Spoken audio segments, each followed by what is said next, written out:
प्रतिनिधी एकनाथ चौधरी।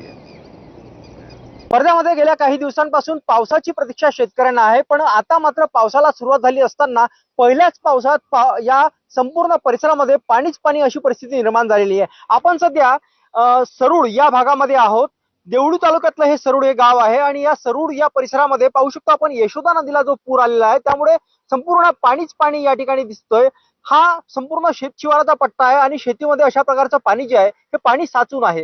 ही जी नदी आहे ही नदी देवडी भागातून येते आहे आणि हिंगणघाटकडे जाते। या दरम्यान ज्या सरूड जे गाव लागतं त्या गावाच्या लगत असलेला संपूर्ण जो एकूण पट्टा आहे हा शेतीचा पट्टा आहे।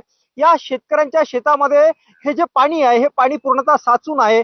पूर्ण इथला जो शेकडो हेक्टरचा जो शेतकऱ्यांचा शेतीचा पट्टा आहे हा पाण्याखाली आल्याचं संपूर्ण चित्र आपल्याला इथे पाहायला मिळते आहे। एकनाथ चौधरी, एबीपी माझा, वर्धा।